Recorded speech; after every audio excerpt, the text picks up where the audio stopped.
What is going on, guys? We are back. It's fight day, Saturday, April 26th. Prates versus Garry in Kansas City. Excited for this card.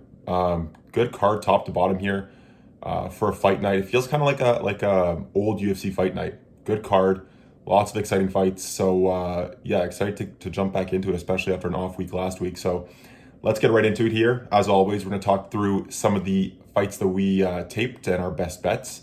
We'll do a separate video today as well. I'll do a YouTube short for just our best bets as well, but this will give you a more sort of detailed breakdown of what we're looking at.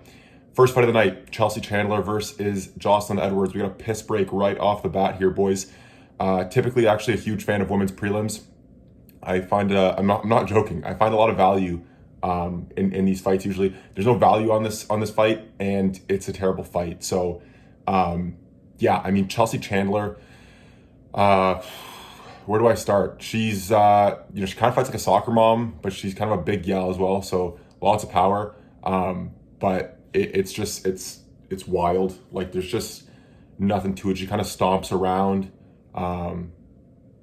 Yeah, I don't know. She kind of looks like, I don't even know what to compare it to. She should get cut after this fight. I think she's going to lose, and I think she's going to get cut. She has missed weight in her first two fights. She missed weight in Ariana Santos fight by 5.5 pounds, which is ridiculous in that weight class, in any weight class, but in that class, especially, they're relatively light. And then Josia Nunez, she missed weight there as well. She was 6.5 inches taller against Nunez. Nunez kind of she did her, usual front crawl type punching, going like this, and it worked. Sorry, going back to this, Chandler is 165 pounds on fight night. That is absurd. And you would think, with that weight advantage, she is going to absolutely mangle Josie Nunez, and she didn't. Nunez wobbled her. She landed early in the second round. She landed in the first round. Chandler got rocked. She does that thing that Michael Chandler also does. I don't know if it's a Chandler thing, where she gets hit and then she sprints away. She's one of the more famous memes. Anyways, I'm already spending too much time talking about this fight. Chandler eats a ton of shots, and I was hoping that she would be going up against someone who has a little bit of power and could spark her. Not the case here in Jocelyn Edwards. Jocelyn Edwards, she's a UFC vet. She's been in this game very long time. Kind of a gatekeeper in terms of, if you lose to her, you're going to get cut. If you beat her, it doesn't really mean anything. So, last time out against Aileen Perez, who is famous for her jiu-jitsu. She that was kind of a scrappy fight. Perez definitely beat her in that fight, handedly, in my opinion. And there was really not much that Jocelyn was doing there. Just kind of she's just a bottom of the barrel UFC fighter. And if everyone who's watched a fight night before with her on it knows what she does. I'm not going to spend any more time on this fight. This is a bad fight. Don't watch it if you don't have to. Having said that, the next fight of the night is actually going to be really fun. This is Timmy Kwamba against Roberto Romero. Roberto Romero, if you guys don't remember who he is, he came in on really short notice, I believe in his UFC debut against David Onama. He was a plus 800 dog and had a fantastic fight. He lost, but he looked really, really good. He dropped Onama. He was being the aggressor. Landed some huge leg kicks as well, and ate a few shots from Onama, but they were really going back and forth. And Romero just ended up gassing a little bit near the end, but did a really, really solid job against a guy who is fighting later on this card, David Onama, and who's kind of a touted prospect, candidly. So he looked really good in that fight, in a loss that I think is going to age well. Fight before that was against Takahiro Ishida. That was not a UFC fight. He won that fight in about 50 seconds, I think. Just dominated from start to finish. He's got good grappling as well. So didn't show off too much of that against Onama, but he did show it off beforehand, and he does have good grappling and very good striking, very aggressive, but not overly aggressive in terms of just swinging wildly. It's composed. It's clinical striking with good power. So really excited for this kid. Good leg kicks as well. Lands some really nice combinations. Timmy Kwamba is a guy who, he's had a couple of UFC fights. Bellagio Oki, he fought up. That was on really short notice, 6 days notice, and he fought up at lightweight. and then he fought Lucas Almeida as well. Both of these fights were fights where Timmy wasn't really throwing that much, low output.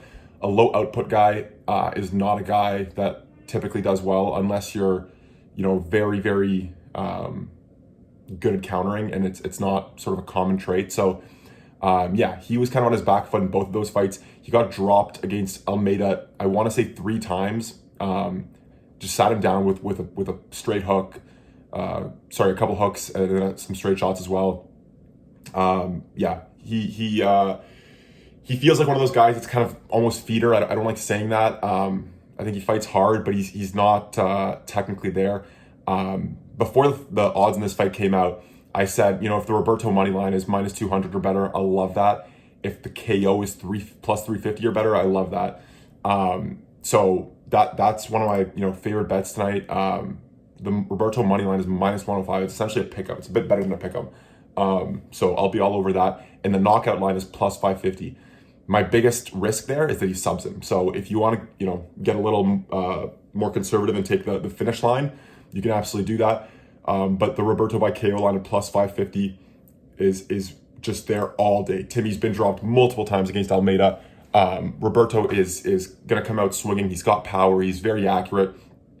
He's going to eat some shots. Might be a little scary at times, but I think plus 550, I'm all over that. I love that fight. Polyana Viana against Jacqueline Amorim. A lot of people are fans of Polyana's. I think we all know why. It's her credentialed striking. So this is a fight where Amorim started out as a minus 350 favorite. She's ballooned up to a minus 850 favorite. That's why I always say, and that this is partially on me, I need to release these videos earlier, but if you are going to take big favorites, take them as soon as they come out. Sharps are all over Amorim this week, unsurprisingly. Big money's coming on her as soon as the odds came out. So she's a 6-time Brazilian Jiu-Jitsu champion. Unbelievable on the ground. She beat Vanessa Demopoulos on the ground. Very patient too, which you see from guys and girls who are really good at jiu-jitsu. They're not rushing anything, looking for dominance in a good position, and then looking for the finish and moving around. Scrambling. They're not afraid of that either. Dominated Demopoulos on the ground, who's a good grappler. Demopoulos is a good grappler, and then Corey McKenna, who's fairly well rounded. She dominated her on the ground as well. She actually beat her twice there because she had McKenna in an armbar. The ref thought that McKenna tapped, said stop, then said keep going because McKenna didn't tap, and then Amorim just got another armbar like 30 seconds later. So it was very, very impressive. She's really nasty on the ground. Her sub line is like minus 200 right now. Let's talk quickly about Polyana Viana first. She had her last 2 fights against Yasmin Lucindo and Jillian Robertson. I think for this fight we need to look closely at the Jillian Robertson fight. Jillian Robertson's a great grappler in her own right. Not as good as Amorim, but a great grappler in her own right. She dominated Polyana on the ground. She didn't get the sub though. She ended up getting a ground and pound finish in full mount. It felt like Viana was really, really defending the armbar, especially from Robertson. Robertson's known for the armbar, but she was kind of tucked in like this. Really didn't give anything up from a submission standpoint. So Jillian started raining down punches. If Jillian's raining down punches, it means the sub's really not there, in my opinion. So I think Amorim could do the same thing. She could get her down, dominate her, and then just start raining down ground and pound. The line there is plus 600. I definitely think it's worth a sprinkle. Obviously, the sub line is that's what we're all expecting, a quick sub finish, but that's minus 200. And I really do think that the club and not club and sub, the opposite of that, I guess. The sub and then club to a ground and pound finish is where it's at with this fight. We've seen it before, and Polyana's just, she knows Amorim's going to look for a sub here, and she's probably going to try and defend that as much as possible. So, plus 600 here. I like the finish. Obviously, I'm not betting a money line at minus 850. There's just no way. Cameron Simon against Malcolm Wellmaker. This is a fun fight as well. Cameron Simon, obviously a highly touted prospect. He's had 3 or 4 UFC fights now. Came in really young, 18 or 19 years old, and South African fighter. Fun to watch. Good striker. And he comes in against Malcolm Wellmaker here, who's making his UFC debut. And I'm going to try and post a couple of pictures behind me. I don't know if I'll be able to figure out how to do that, but Basically, there's two pictures in the Dana White Contender Series fight that Wellmaker had against Adam Bromhold. He actually just, there's this picture that I hope I can post it, where he basically is just eating a shot. His hands are down, and it looks like he's about to get knocked out, and Adam lands a shot to his face, but kind of misses him a little bit. And then Wellmaker just lands a counter that finishes Bromhold with a knockout. So he has really nice counters, very low output though. He's very calm, which is great for a young fighter. You like to see that. But he does retreat kind of with his head back and his hands down, Anderson Silva style. There were a lot of times where I thought he would get caught the same way Silva did against Weidman. So that clip is what you should think of when you're looking at this fight. Wellmaker moves back like that, and he keeps his hands really low. Having said that, he does launch nice counters. He's got a lot of power in those counters, but low output, and he leaves himself open to getting hit. So that's what I saw in that Dana White's Contender Series fight that he had. He had another fight as well. I'm going to try and post that picture behind me as well. This is a regional fight. His fight before that against Chase Boutwell. I just want to post this picture to show you guys, like, who, if you guys don't watch non-UFC fights, where these guys are fighting before they get to the big show. This is literally it seems like a brewing company. I don't know. There's like chandeliers hanging over the octagon. It's I mean, and the reason I'm specifying this is because this is Wellmaker's first UFC fight. So he's coming from, that sort of thing to the Contender Series with no fans to a sold out stadium in Kansas City on his UFC debut. There are going to be nerves there. And I think that could play a factor. So it's just something that I wanted to note. In this fight as well, he was moving backwards the whole time. He didn't look great, candidly. He landed a few shots, but it was fairly evenly matched against Chase Boutwell in this regional fight. So he's got big shots, and when he does land them, they hurt. But he doesn't throw with a lot of output. He moves backwards a lot. And against UFC level striking, especially the striking of Cameron Simon, I think that could be a issue.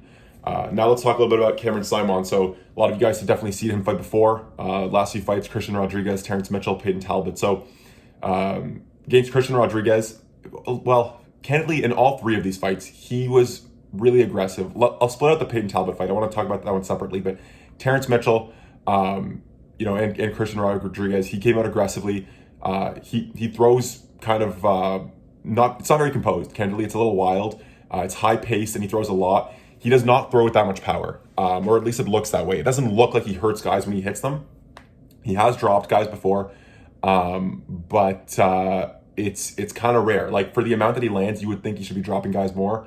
That fight against Christian Rodriguez was a brawl, and he has a tendency to get into those kind of brawl modes, phone booth type fights. He throws a lot, and his grappling defense was tested against Rodriguez. He looked really good, escaped a couple of anaconda chokes really nicely. And then against Mitchell, he actually used some jiu-jitsu, used a ghillie to set up his ground and pound when he flattened Mitchell out. So, he's aggressive. He throws lots of output. I think that could be the difference. And he's been out of the octagon for a year now. So, at that age, he's 23 years old now, I think. I think there's leaps and bounds that he can take with every training camp. 1 year off is definitely going to give him a little bit more of a... hopefully a composed look when he comes out, and just more powerful shots, I think, is what he should aim for. So I like that he's aggressive, but I don't want him to be overly aggressive, and I think he might have that year off might really have helped him here. We'll see, especially with young fighters, it tends to help a lot. So the last fight against Peyton Talbot, he showed heart in that fight. That's pretty much as good as you can say. Talbot walked through every one of his shots, which is slightly concerning, but and Talbot landed like 70% of his strikes in that fight. So Simon's got a chin, man. Simon's got a chin. He ended up rushing in the beginning of the second round, just getting caught with a check right hook. I hope that doesn't happen against Wellmaker, because Wellmaker won his Contender Series fight with a check right hook. But like I said, a year off, I think will have done a lot of good for Simon. He'll relax a little bit, and I still think he's going to have the output to hit Wellmaker a lot, and one of those will hurt him because Wellmaker moves with his hands down. So, I like the money line here on Cameron Simon. It's plus 100, so I like that. I'll probably parlay it with like a Romero money line, and then maybe another money line that we'll talk about right after this. But I also like the Cameron Simon knockout line. It's plus 650. 650, I believe. Yeah, plus 600. Like I said, the power is a little concerning, but his opponent fights with his hands down, and Simon has a lot of output. I think it's there for the taking. At plus 600, I'll be all over it. Damon Blackshear against Alatang Lee. This is a bit of a weird fight. When you're looking at it on paper, and even when you're looking at the fight, the fights themselves, Blackshear is really good. It's kind of reflected in the odds. But in his last few fights against Cody Gibson, against Cody Stamen, he comes out really, really slowly. He does not throw a lot of output, and Alatang Lee does. He does throw more output. He's mixes in the takedowns as well. Now, Blackshear has really good jiu-jitsu, but he doesn't actually use takedowns on his own that we've seen. He doesn't initiate takedowns, and he kind of looks for bigger shots to hurt you, not a lot of output. So, if this is a pick'em fight, I'd be all over Blackshear. At the line that it's at now, I kind of like Alatang Lee by decision, just based on pure output and hopefully moving around. He is going to have a significant reach disadvantage, but I think if he can get a takedown and then land some ground and pound, that wins him one round, and then just activity will win him another round, hopefully. At plus 700, I have to be on it. I just think it's there for the taking. Blackshear, in his fight against Cody Gibson, he was being outstruck 21-2 in the first minute and a half. He comes out super, super slow. Gibson gassed himself out in that fight, and then Blackshear came out and was more aggressive in round 2. But I do think that the Alatang Lee output could make this kind of an interesting decision line if you want to sprinkle it. I'm not going to hammer it by any means. I think Blackshear's a significantly better fighter, but he needs more output, and I actually almost hope to see it in this fight, so that going forward I'm more confident in him. But Alatang Lee fought Chris Gutierrez, who's also on this card fighting right after him, I believe. Ate a lot of leg kicks from Gutierrez. Gutierrez is really, really good on the feet. We'll talk about that in a second. But Alatang Lee had some takedown attempts. He had some jabs. He looked good against Clayton Rodriguez, who I'm high on. I know he hasn't performed well in the UFC, but I'm high on Clayton. I think he'll do well. Just doesn't really have the grappling chops right now. But that's a separate conversation. So, yeah, it's a bit of an interesting one. Alatang Lee, a sprinkle on the decision line is maybe worth it. Other than that, I would stay away. If you choose not to sprinkle this, I completely understand. I'm still a little bit up in the air as to whether I will or not. It feels like one of those value traps where I'm like, maybe there's value there, but it's not really actually there. So we'll see. Blackshear's significantly better. It's literally, I would only bet this Alatang decision based on output is really the only thing. So something to think about. Chris Gutierrez in the next fight against John Castaneda. These guys are very, very similar. They fight so similarly. Just leg kicks galore for both guys. Good combinations from Gutierrez. He uses a lot of feints. Both guys use a lot of feints. Gutierrez is just at a higher level in everything, slightly higher level than Castaneda. So he's slightly better with his leg kicks, slightly better with his combos, slightly better with his feints. The wrestling is probably pretty even, and the level of competition for Gutierrez was a lot higher. Alatang Lee was his last one, like we talked about. Not his last one, but one of his last 3, I believe. Song Yadong, he actually looked really good, I thought, against Song Yadong. Song Yadong's obviously top of this division, so to look good against him is impressive. And then he had Quang Lee, who was a last-second replacement, but he looked good in that fight as well. Castaneda, last few fights, Kyung Ho Kang and Daniel Marcos. It's uncanny how similar these guys are in what they do. It's just the level's a little higher from Gutierrez. So expect like 100 leg kicks combined in this fight from these guys. Gutierrez changes it up. He'll throw it up a little higher as well. Best way for Castaneda to try and win this is probably with a takedown, but Gutierrez does a really good job of stuffing them, so I don't expect it to go that way. I was hoping to be able to get a Gutierrez decision at around plus 250, plus 300. It's not anywhere close to that. The Gutierrez decision line is like plus 120, and his money line is like minus 120. So I'm going to be on the money line. I mentioned earlier I would take the Roberto Romero money line and the Cameron Simon money line. This will be probably the last leg of that 3-leg money line parlay. The Gutierrez money line here, all pretty much pick'ems. All I think should be good bets. So I like the value on Gutierrez here for sure. Next fight here is Evan Elder against Gage Young. Now, both of these guys are Kansas City guys. Evan Elder has Ray Longo in his corner. Gage Young is making his UFC debut. I was hoping to get some solid value on Elder by decision. Again, it's just not there.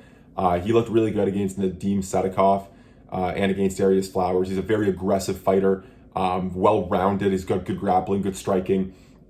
Kind of throws his strikes from all angles and does really a good job of incorporating combinations that not a lot of strikers do, incorporating takedowns. That Sadikov fight, I thought he was winning. He ended up losing because of a cut next to his eye. It was a doctor stoppage. But yeah, he looked good there for me. Young also looked good in his Contender Series fight, and he fights very similarly. I think the line here is, let me take a quick look. I think it's a pick'em, and if it's not a pick'em, Elder's minus 200. That's probably right where it should be. So there's no value necessarily on this fight, but I do like Elder here. I think that's exactly where it should be. And yeah, both, again, just good matchmaking from the UFC here. I know this was a short notice replacement.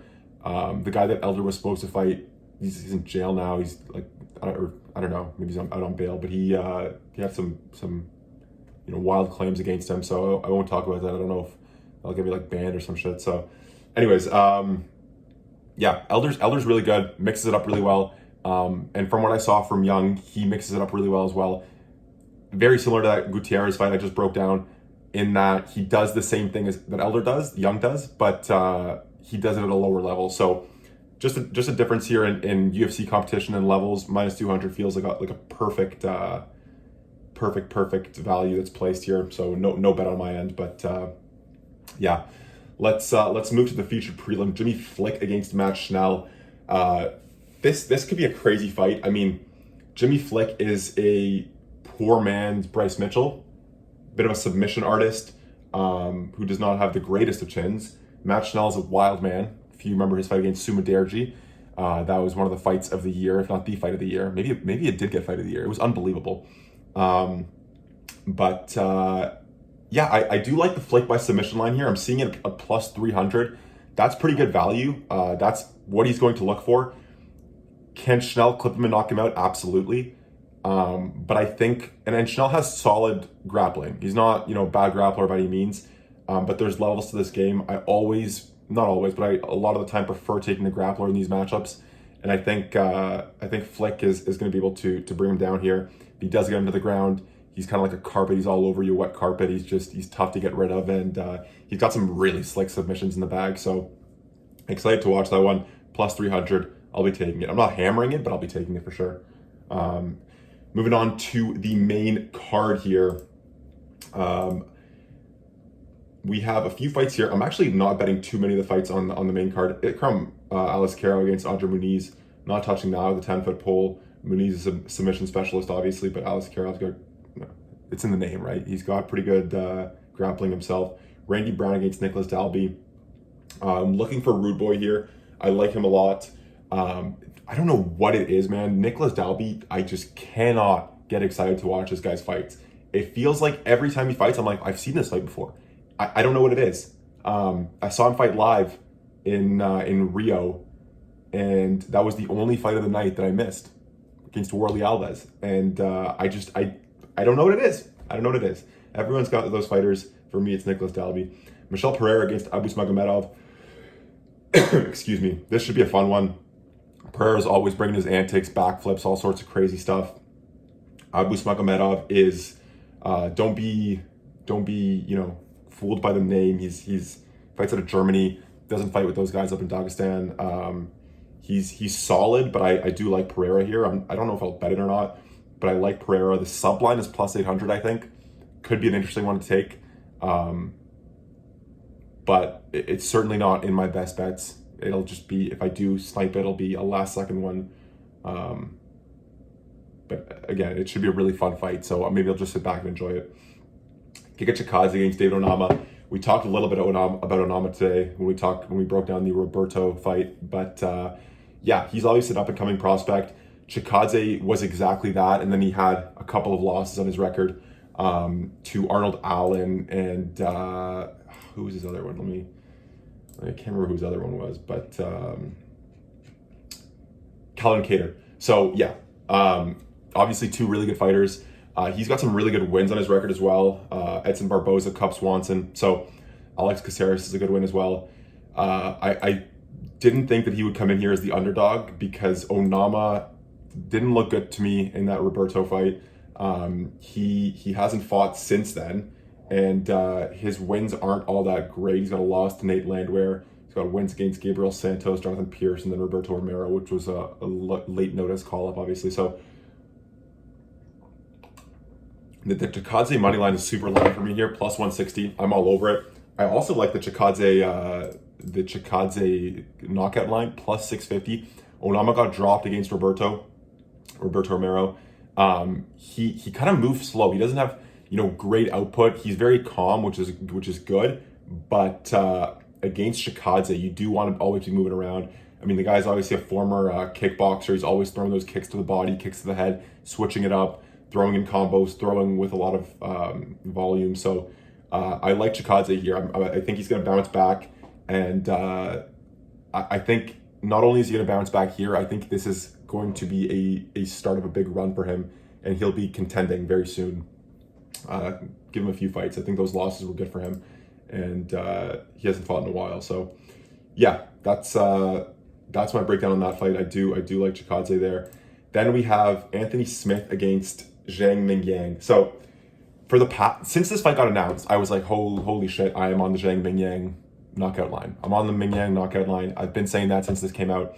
And now I look at the knockout line and I'm like, that is an absurd line.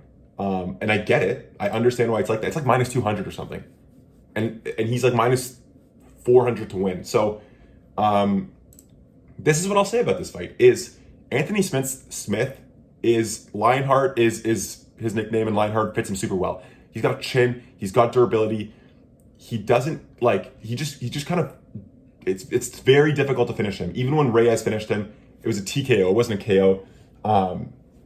He's difficult to finish, and Mingyang Zhang is a guy who, if you look at his strength of schedule, let me read off his last. He's only got 2 UFC fights: a win against Bretson Ribeiro and a win against Ozzy Diaz. Okay, both those were round 1 finishes. Then he beat Tuko Tokos, round 1 finish in the road to the UFC. Then on the Chinese regional circuit, I'm not going to read these names out because I don't recognize them, you don't recognize them, and I'm probably going to butcher them. All round 1 finishes. Round 1 finish, round 1 finish, round 1 finish, round 1 finish, round 1 finish. Holy shit. Oh my God. He has like 15 round 1 finishes in a row, okay? Will he be able to finish Anthony Smith in round 1? I don't know. But based on Smith's durability, based on the level of competition, I want to say no. He's gonna beat his ass, but I don't think he's gonna finish him, okay? We get into round 2, maybe he starts gassing a little bit. Maybe the crowd noise in Kansas City gets him going in round 1. He's exerting everything, and now he's at a gas, okay? What happens in round 2? He slows down a bit. Anthony Smith starts getting back into the fight. Anthony Smith maybe wins this fight in round 2 or round 3 by basically a KO due to exhaustion, or a sub, okay? Both those are super live. Smith round 2 finish, plus 1,800. Smith round 3 finish, plus 2,500. If you think Anthony Smith, whose level of competition I don't have to go through, top of the top, right? He's faced the best of the best at light heavyweight. If you think that he can outlast Zhang, and I know he looked bad against Reyes. I recognize he looked like he didn't even want to be in there against Reyes, and I know this is probably his last fight. If he can outlast Zhang in round 1, who's a guy with 2 UFC fights against low levels of competition, round 2 and round 3 finishes are likely at this point, in my opinion, for Anthony Smith. If I hear that bell at the end of round 1, I might double down on the Smith money line because it's probably going to be juiced because he's probably going to get his ass beat in the first round. So, having said that, Smith round 2 plus 1,800, Smith round 2 plus 2,500. Also, very important to note, if you want to layer in the Anthony Smith by sublines there, you're going to get like plus 4,500 on a round 2 sub or a round 3 sub. Do with that what you will. I'll probably take both. I'll probably take both. I'll take all 4. I'll take Smith round 2 sub, Smith round 2 finish, Smith round 3 sub, Smith round 3 finish. If I'm wrong, I'm wrong. Obviously, I'm not hammering this, right? I'm not betting the house. I might toss down half a unit on each of those. I don't know. Maybe. I don't know. I will. I'm going to do that. I love this bet. I just talked myself into it even more. I love this bet. And then last fight of the night, Ian Machado Garry against Carlos Prates. This is going to be super fun. This is going to be super fun.